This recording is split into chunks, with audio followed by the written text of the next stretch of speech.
पोहोचलं. आता वेळ होती, चंद्रावरती पाऊल ठेवायचा संधी होती. इतिहासात नाव कोराची अल्डेन्सिन अल्डारिनला खालनं शेप स्थळावरनं पहिला संदेश गेला. को पायलट फर्स्ट.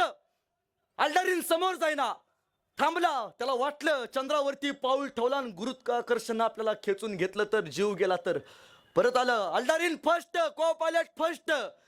तो जायला समोर होईना, भिला, दजवजला. परत आलं, अल्डारिन फर्स्ट, को पायलट फर्स्ट. तो जायलाच दजावेना. शेवटी शेप स्थळावरनं दुसरा संदेश गेला, को पायलट नेक्स्ट. आणि दुसरा जो चंद्रावरती पाऊल ठेवणारा नील आर्मस्ट्रॉंग होता, हा पुढे गेला आणि त्यानं चंद्रावरती पहिलं पाऊल ठेवलं. इतिहासात चंद्रावरती पहिलं पाऊल ठेवणारा माणूस म्हणून नील आर्मस्ट्रॉंग याची नोंद जगानं घेतली. एक संधी, ही व्यवस्था आहे ना, एक संधी मागते आपल्याकडं. फक्त त्या संधीला खऱ्या अर्थानं सोनं रूपांतर. तुम्हाला कधी बघितलंय का एल्डिन्सन अल्डारिन कोण होता माहिती आहे? माहित नाही. इतिहासात कुठं नाव बघितलंय? नाही. पण नील आर्मस्ट्रॉंग प्रत्येकाला माहिती आहे. त्याची निवड नव्हती, पण त्यानं स्वतःला सिद्ध करून स्वतःची निवड करून दाखवली. आपली सुद्धा कधी कधी निवड होत नसते एखाद्या ठिकाणी, त्यावेळी स्वतःला सिद्ध करणं फार महत्वाचं असतं. संकटाला पाठीमागं टाळत त्या संधीचा फायदा घेत स्वतःचा झेंडा यशाचा फडकवणं फार महत्वाचं असतं. ती एक संधी आयुष्यातनं गेली तर ना इतिहास नोंद घेतो, ना घरातली नोंद घेतात, ना बाहेरची नोंद घेतात.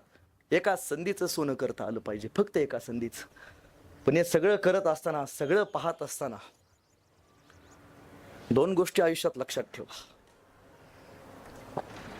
ज्या इतिहासानं तुम्हा मला शिकवल्या. फार मोठे व्हा, इतके मोठे व्हा, या देशाचे तुम्ही जागरूक नागरिक आहात. या देशाचा भवितव्य कुणाच्या हातात द्यायचं याचा सगळा अधिकार तुमच्याकडे आहे. तो अधिकार बाळगत असताना आपण विवेक बुद्धीनं तो अधिकार बाळगला पाहिजे, तो अधिकार अंमलात आणला पाहिजे, चांगल्या पद्धतीने याचा विचार केला पाहिजे. उभ्या आयुष्यात दोन गोष्टी पाळा ज्या महाराजांनी शिकवल्या. पहिली गोष्ट, आयुष्यात किती मोठे व्हा, किती मोठ्या उंचीवरती पोहोचा, पण ज्या माणसानं त्या उंचीपर्यंत तुम्हाला पोहोचवले ना, त्या माणसाला मरेपर्यंत विसरू नका. हा इतिहास सांगतो बरं का, मी नाही सांगत. हा इतिहास सांगतो. का सांगतो? अहो, ज्यावेळी शिवाजी महाराजांचा राज्याभिषेक सोहळा होता, महाराज ज्यावेळी पहिल्या पायरीपाशी गेले असतील आणि महाराजांच्या डोळ्यात पाणी आलं, महाराजांना आठवलं आज ताना असायला हवा होता. म्हणला असता, वा राज, काय स्वराज्य उभा केलात, 32 मानाच्या सोनेरी सिंहासनावरती बसायचं भाग्य तुम्हाला लाभले राज, वा. तानाजी मालुसरे आठवले, दुसरी पायरी चढली, बाजी प्रभू आठवले, बाजे काका असायला हवे होते. म्हणले असते, शहाजी राजाचा लोक शिवबा, राज भगवा म्हणतात फडकावा, यासाठी जीवाचं रान केलं, आमचं रक्त वाया गेलं नाही बरं का महाराज. पण बाजी नव्हते, शिवा नव्हता, अनेक सरदार नव्हते. एक एक पायरी चढत असताना यशाची 32 मानाच्या सोनेरी सिंहासनाकडे जात असताना महाराजांना आपल्या शिलेदारांनी दिलेल्या बलिदानाची जाणीव होती. महाराजांनी मरेपर्यंत त्या माणसाचं नाव आपल्या मुखामध्ये ठेवलं. किती मोठ्या उंचीवरती जावा आयुष्यात, किती मोठे यश मिळवा, इथून बाहेर पडा, इथंच थांबा, किती मोठ्या गगन भरारी घ्या, पण ज्या माणसांनी तुम्हाला त्या उंचीपर्यंत पोहोचवले त्या माणसांना मरेपर्यंत विसरू नका. हा इतिहास तुम्हाला आम्हाला शिकवतो. आणखीन एक गोष्ट शिकवली महाराजांनी. एकमेव राजा आहे ज्यानं परस्त्रीला आई समान मानायला शिकवलं. आपल्याला परस्त्रीला आई समान मानायला शिकवलं. राजाच्या पाटलानं फक्त हातपाय तोडले, परस्त्रीकडे वाकड्या नजरेनं बघितलं आणि त्या माऊलीनं आत्महत्या केली म्हणून, आणि महाराजांनी फरमान काढले, याला चौरंग करून चौकात उभा करा. अनेकांना महाराजांनी आईला, बाईला, माईला खऱ्या अर्थानं घरातल्या देवते समान मानलं. आपण काय करतो? आज जगात बलात्काराचं प्रमाण वाढले. का माहितीये? आपल्या माणसांच्या डोळ्यातली नजर आहे ना, खऱ्या अर्थानं त्या नजरेतली लाज नावाची संकल्पना संपून गेली. बाईतला, आईतला आणि माईतला 3 गोष्टीतला फरक आज आपल्या लोकांना कळण झाला. या मातीचं सगळ्यात मोठं दुर्दैव आहे. ताईनो, मी तुमच्या भावासारखा आहे, भावाचं एक वाक्य घेऊन जावा. ताईनो, जर तुम्हाला कोणी योग्य मार्ग विचारला, जर तुम्हाला कोणी योग्य मार्ग विचारला तर त्याला तुम्ही योग्य वाट दाखवा. पण यदा कदाचित जर तुमचा मार्ग कुणी अडवला तर त्याला शिवरायांची जात दाखवा, त्याला महाराजांची जात दाखवा. अरे, तलवारीपेक्षा तीक्ष्ण या नजरेची धार आहे, तलवारीपेक्षा तीक्ष्ण या नजरेची धार आहे. महाराष्ट्राची वाघीण तू, भवानीचा वार आहे. अरे भगव्याची रक्षणी तू, या फडफडणाऱ्या भगव्याची रक्षणी तू, स्वराज्याची तू मेख आहेस. दुबळी समजू नको स्वतःला, तू जिजाऊंची लेख आहेस. दुबळी समजू नको स्वतःला, तू जिजाऊंची लेख आहेस.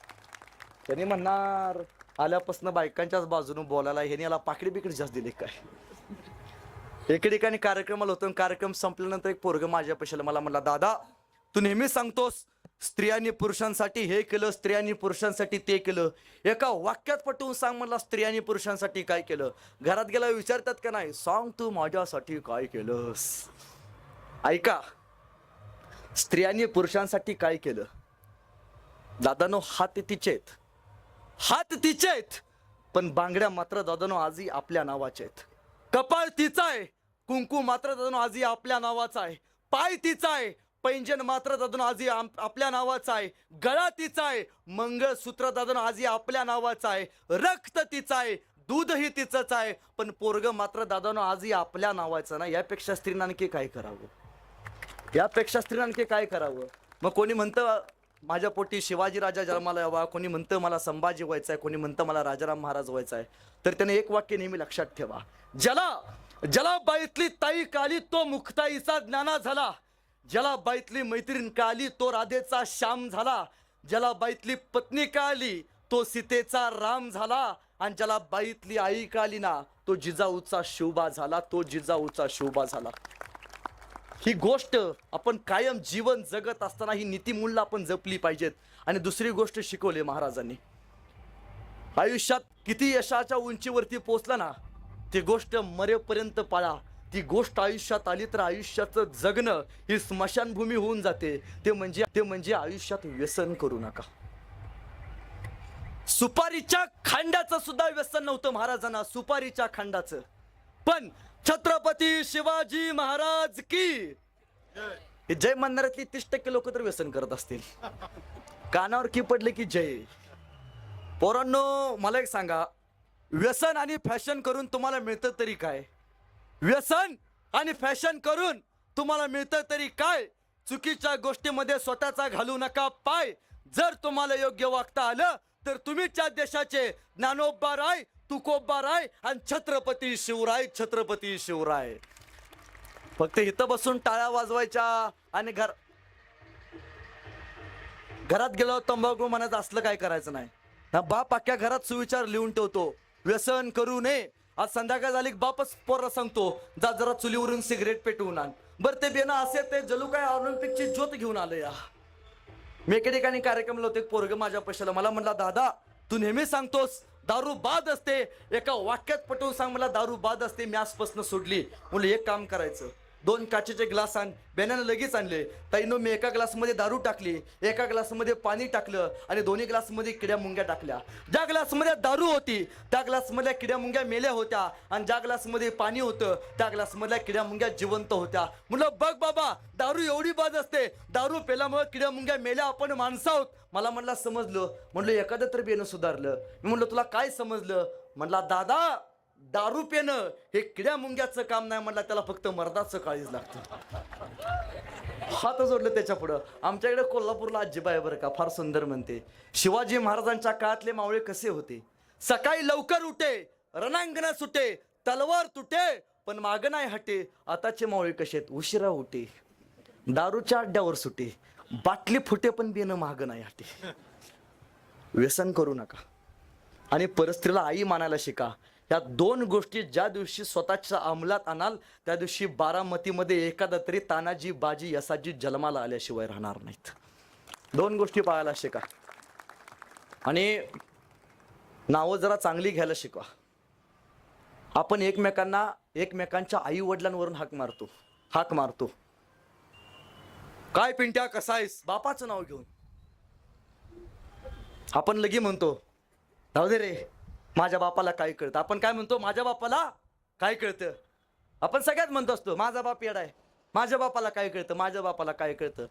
हे सारखं म्हणून ना आपले मित्र सुद्धा म्हणतात आईला खरंच याच्या बापाला काही कळत नाही. आपण आपल्या माणसांची मान खाली घालतो. नावं चांगली ठेवायला शिका अहो फार नावं पूर्वी चांगली होती. पूर्वी बघा ना, वडिलांना काय म्हटलं जायचं? आबासाहेब. आबासाहेबांचं परत काय झालं? वडील. वडिलांचं परत काय झालं? काय झालं आता तुमच्याकडे? पप्पा. मध्यंतरी मुंबईला गेलो होतो. पोरानं विचारलं, बाळांनो पप्पाचं काय झालंय तुमच्याकडे? ते म्हणले पॉप. पूर्वी आईला काय म्हणलं जायचं? आई साहेब. आई साहेबांचं काय झालं? आई. आता आपल्याकडे काय झाले? मम्मी. तिथं काय झालं असेल? मॉम. कधी कधी प्रश्न पडतोय साहेब, या मॉमचं भविष्यात बॉम्ब होईना म्हणजे बरं. काय संस्कार ठेवतो, काय नावं ठेवतो? तुम्हाला वाटतं तुमच्या पोटी छावा जन्माला यावा? तर यासाठी बाप पहिल्यांदा सिंह असला पाहिजे. छत्रपती संभाजीराजांचे वडील छत्रपती शिवाजी महाराज सिंह होते, तर त्यांच्या पोटी संभाजी राजा नावाचा छावा जन्माला आला. बाप पहिल्यांदा सिंह असला पाहिजे. तुम्हाला वाटतं तुमच्या पोटी चांगली पोरं जन्माला यावीत, चांगली पिढी तयार व्हावी, एक काम करायचं, उद्या सकाळी उठायचं, शाळेत जायचं, आपली पोरं ज्या शाळेत शिकतात त्या शाळेतल्या शिक्षकाला भेटायचं आणि फक्त एक सांगायचं, बाबा आजपर्यंत आम्हाला एकच शिकवले. काय शिकवले? क कशाचा असतो? कमळाचा. बाराकडे शिकलाय ना व. ब कशाचा असतो? भटजीचा. ग गवताचा. बघा बारामतीमध्ये कवटेमंकाळमध्ये 250 किलोमीटरचं अंतर आहे. सगळ्यांचे शिक्षक वेगळे वेगळे, पण सगळ्याला एकच शिकवले, क कमळाचा, भ भटजीचा, ग गवताचा, श शंभृगाचा.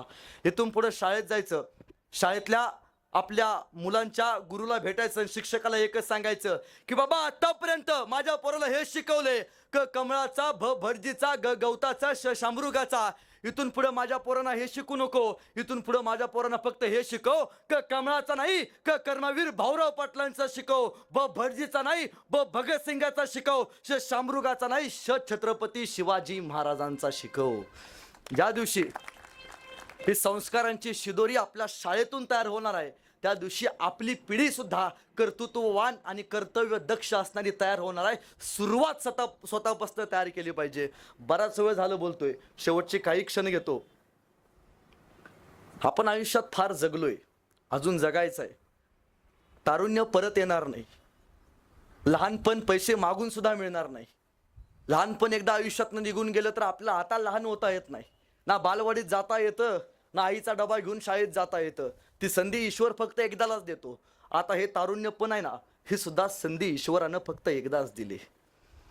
15 वर्ष मोठी होण्यात जातात आणि 45 वर्षानंतर मोठं होऊन आपल्याला काही कळत नाही. मध्ये जी 25 वर्षाचा कालावधी असतो ना, आयुष्यात जे काही करायचं या 25 वर्षात करायचं. जे काही गमवायचं या 25 वर्षात गमवायचं. जे काही मिळवायचं आहे हे 25 वर्षात मिळवायचं. या 25 वर्षात जर मजा केली, आयुष्याची सजा आहे.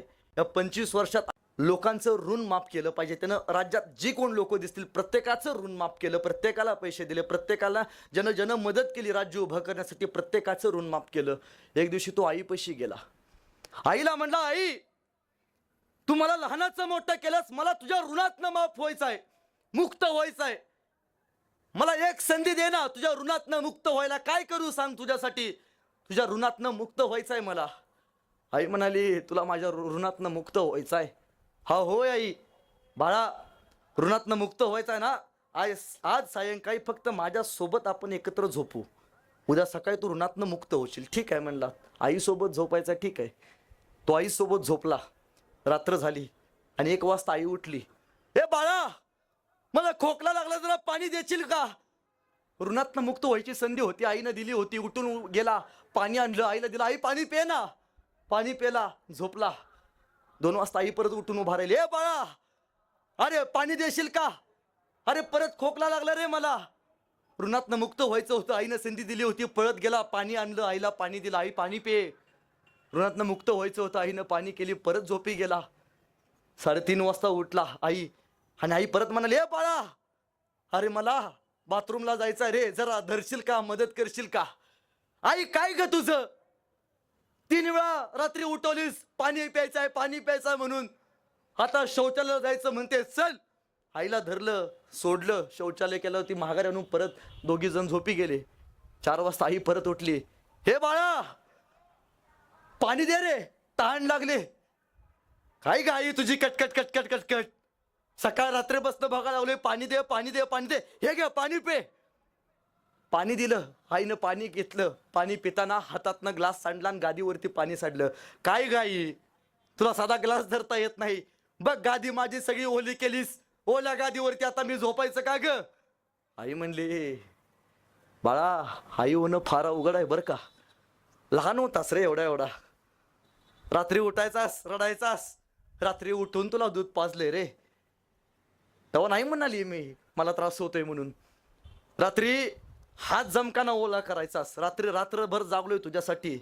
लेका, आयुष्यात सगळ्याचं ऋण माफ करता येतं, पण स्वतःच्या आईचं ऋण आयुष्यात माफ करता येत नाही. कोणीच माफ करू शकला नाही, देव सुद्धा माफ करू शकला नाही. काय म्हणतो आपण, स्वामी तिन्ही जगाचा आई विना भिकारी.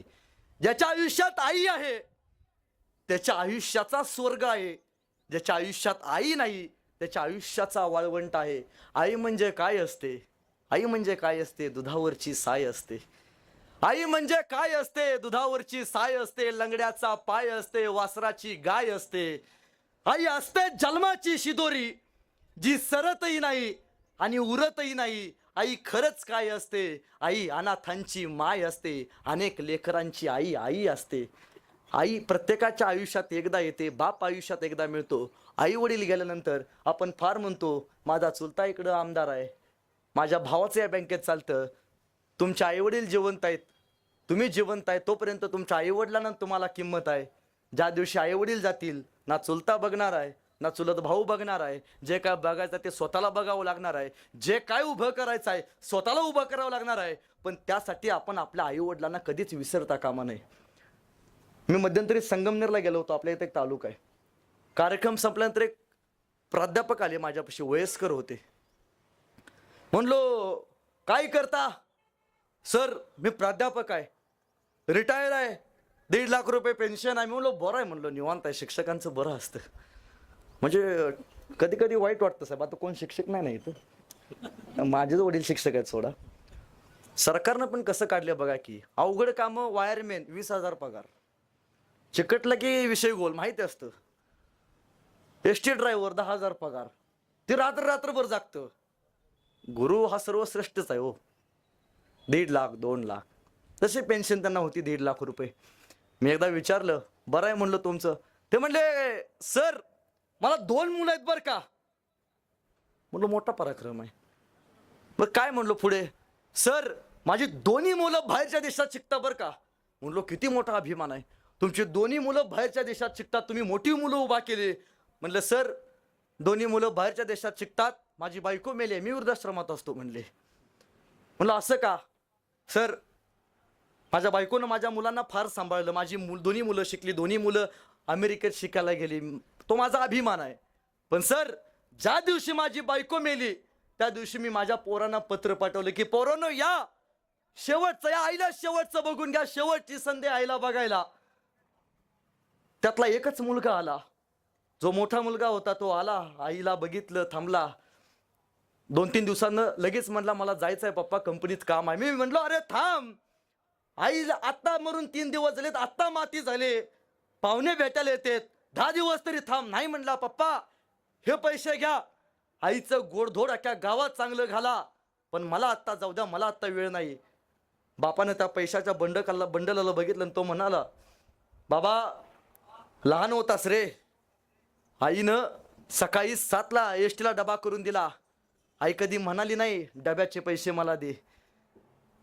रक्ताचं दूध करून तुला पाजलंय, आई कधी म्हणाली नाही त्या दुधाचा हिशोब मला दे. त्या आईच्या मृत्यूचा हिशोब करून तू आज चाललास. ते म्हणाले की सर मी विचारलं माझ्या पोराला की जाताना की बाबा तू एकटाच आलास, दाखला का आला नाही? तर सर माझ्या पोरानं मला उत्तर दिलं, मी म्हणालो होतो बाबांना की बाबा चल माझ्या भावाला, चल बाबांना आणि आईला शेवटचं बघून घे, आई निघून गेली, आई परत बघायला मिळणार नाही. मी माझ्या भावाला सांगितलं दाखल्याला चल म्हणालो बाबा, पण भैया मला म्हणाला आईच्या वेळी तू जा, बापाच्या वेळी मी जातो. आईला आणि बापाला वाटून घेणारी पिढी जर जन्माला येणार असेल तर आपलं कर्तृत्व आणि आपण आयुष्यात कमवलेली संपत्ती, मान सन्मान या सर्व गोष्टींपुढे फिका आहे. आई वडील असेल, झोपडीत सुद्धा असू देत ना, त्या आई वडिलांना सांभाळा. आई वडिलांच्या चेहऱ्यावरचा आनंद जगातला सर्वोत्कृष्ट आनंद आहे. लक्षात ठेवा, प्रत्येकाच्या वाट्याला 2 गुलाल असतात. प्रत्येकाच्या वाट्याला असतात बरं का. त्यातला पहिला गुलाल फिक्स आहे, जो परमेश्वराने दिलाय. कुणाला चुकलाय का? प्रत्येकाला तो शेवटचा गुलाल लागणार आहे. पण दुसरा गुलाल कमवायचा आहे. हा दुसरा गुलाल कर्तृत्वाचा आहे. हा दुसरा गुलाल अभिमानाचा आहे, स्वाभिमानाचा आहे. परमेश्वरानं पहिला गुलाल आपल्याला दिलाय, तो गुलाल आपल्याला लागणार आहे, जो शेवटचा गुलाल आहे. पण दुसरा गुलाल हा आयुष्यात कमवायचा आहे, जो कर्तृत्वाचा आहे, जो स्वाभिमानाचा आहे, जो यशाचा आहे. आयुष्यात इतके मोठे व्हा की आपल्या गावाच्या चौकामध्ये एखादा तरी बॅनर असावा, आपण यश मिळवलेलं असावं, आणि त्या बॅनरवरती आपल्या नावाच्या पुढे आपल्या बापाचं नाव असावं. आपला बाप एकटाच चौकात उभा राहावा, आपल्या बॅनरकडे बघावं, आणि बापानं फक्त एकदाच म्हणावं, बास माझ्या पोरानं आयुष्यात सगळं कमवून दाखवलं. याला दुसरा गुलाल म्हणतात. या गुलालासाठी आयुष्यभर जगलं पाहिजे. आणि ताईंनो, फार मोठ्या व्हा, फार मोठ्या व्हा. एक दिवशी आपल्या आईवडिलांना गाडीत बसवा, कंपनीत घेऊन जावा. तो कंपनीचा वॉचमॅन तुमच्या आईला आणि बापाला बघून असा सल्यूट मारेल, तरी तुमच्या आईच्या आणि बापाच्या चेहऱ्यावरती आलेला आनंद तो जगातला सगळ्यात मोठा आनंद असेल. त्या आनंदासाठी आयुष्यभर जगलं पाहिजे, आयुष्यभर स्वतःला समर्पित केलं पाहिजे. ह्या सगळ्या गोष्टी तुम्ही बराच वेळ झाला ऐकलायत. या सगळ्या गोष्टी आत्मसात करायच्या असतील तर एकमेव उत्तर आहे, ते म्हणजे पुस्तक. पुस्तक वाचलं पाहिजे. पुस्तकानं मस्तक सुधारतं, आणि ज्याचं मस्तक सुधारतं ना, ते मस्तक उभ्या आयुष्यात मरेपर्यंत कोणापुढे नतमस्तक होत नाही. आयुष्यात मस्तक सुधारायचं असेल तर पुस्तक पहिल्यांदा वाचलं पाहिजे. माझ्या घरी कधी, आम्ही मगाशी सुद्धा सांगितलं, मी जन्मल्यापासून आतापर्यंत एकदाही टीव्ही बघितला नाही, एकदाही नाही. माझ्या घरात टीव्ही नाही. वडिलांचं 40-50 लाखाचं घर आहे, पण एकही टीव्ही नाही. जन्मल्यापासनं आतापर्यंत घरात टीव्ही नाही. 40,000चा टीव्ही नाही, पण वडिलांनी माझ्या घरात 40,000ची शिवाजीराजांची, संभाजीराजाची पुस्तकं मात्र जरूर आणून ठेवलेत. आपण आपल्या वाढदिवसाला काय देतो पोराला गिफ्ट? बंदूक. ते बेनासं बापाला मारल्याचं नाटक करते, बाप मेल्याचं नाटक करतो, आईला हसायला येते. इथून पुढं एखादं तरी पुस्तक आपल्या लेकाच्या वाढदिवसाला घेऊन जावा. आतापर्यंत माझा कायम वाईट एका गोष्टीचं वाटायचं, मी लहान होतो, स्पर्धेत नंबर आल्यावरती माझ्यासोबतचे जे स्पर्धक विजेते असायचे त्यांचे वडील प्रत्येकाला काही ना काहीतरी द्यायचे. माझे पप्पा मला कायम पुस्तकं द्यायचे. मी म्हणलो काय कटकट आहे, नुसती पुस्तक पुस्तक पुस्तक. शाळेचे पुस्तक कमी पडतात का, पप्पाने पुस्तक देतात. पहिला नंबर आला, पुस्तक. त्या नंबर येण्यापेक्षा पप्पा पुस्तक देतात ह्याचं टेन्शन जास्त यायचं. पण आज कळतंय, त्या दिवशी जर पुस्तकं दिली नसती तर आज तुमच्यासमोर उभारलो नसतो. त्या दिवशी माझ्या वडिलांनी मला पुस्तकं दिली, ती पुस्तकं वाचली म्हणून आज कुठंतरी मान मिळतोय, सन्मान मिळतोय. माणसाला माणूस म्हणून जगण्याचा